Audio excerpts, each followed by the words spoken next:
Hi guys, this is Raging Walrus, and on this channel I like to talk about things while I'm drawing. Today I'd like to tell you how I got into digital art without selling my organs, because that shit can get pretty expensive. Maybe it will give you some indications as to how you yourself can get into it as well. Let's start with a bit of a story. When I was little, like really little, I learned to draw by copying the various mangas I was reading. I used to draw a lot of Dragon Ball Z especially.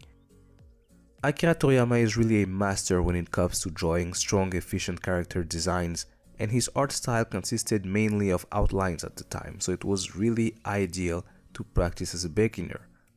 Eventually, I started taking inspiration from other artists, and the various styles started to blend together. I kept the angular, strong outlines of Akira Toriyama, but with some soft features that I took elsewhere. It was all a subconscious and conscious process of mixing things together.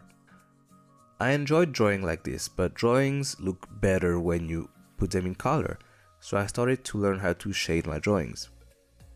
At the time, I had no idea what shading was. I just knew I was supposed to use darker color for shadows and lighter ones with the highlights, but I didn't know much more. I didn't know the details. So I wanted to color my drawings, therefore I invested in a really nice set of alcohol markers that weren't too expensive. I had 24 of them plus an additional one for blending.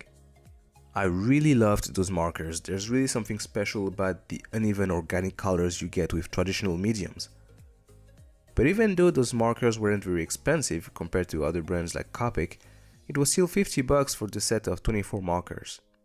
And of course, some markers will die before the others, like the beige, reds, and even the different blue ones.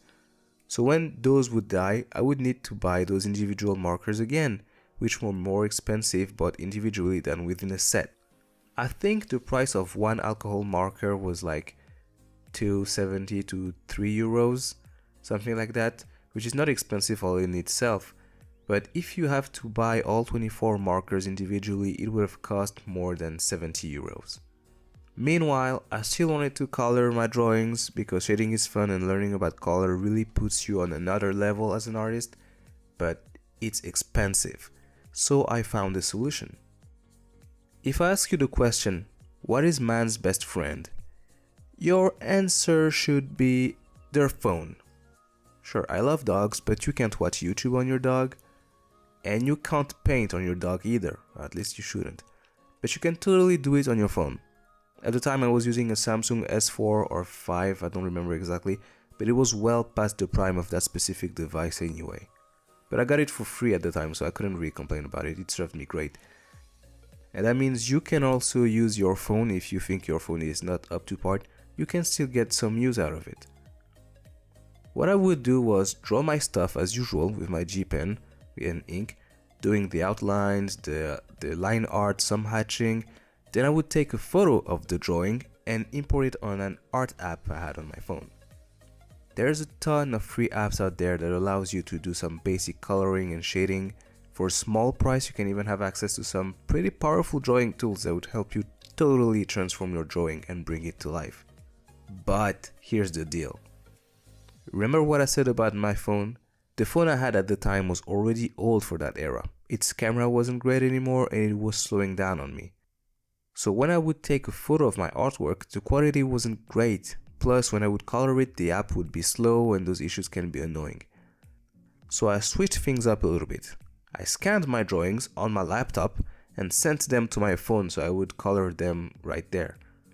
Some of you may ask, since you scanned your drawings on your laptop, why didn't you color them on it right away? Well, I didn't really know.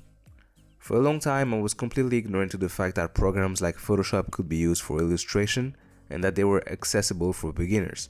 And to be honest, even when I found out about it, the price of those programs turned me off. It's even worse now that you can only subscribe to some of those programs, but that's for later.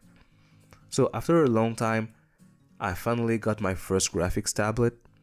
It was a cheap Intuos from a certain brand and I used it for years. I absolutely loved that tablet.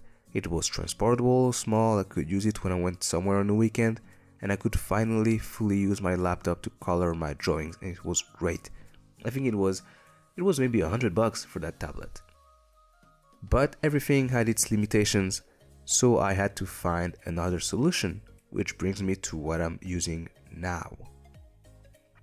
A few years ago, I bought a MacBook Pro and I stopped using GIMP and phone apps. I decided instead to move on to a more complete program, which is Clip Studio, which is a program you can see me use on the video right now. And I'm drawing on an XP Pen Artist 12 tablet. You don't need to buy a very expensive computer for illustration.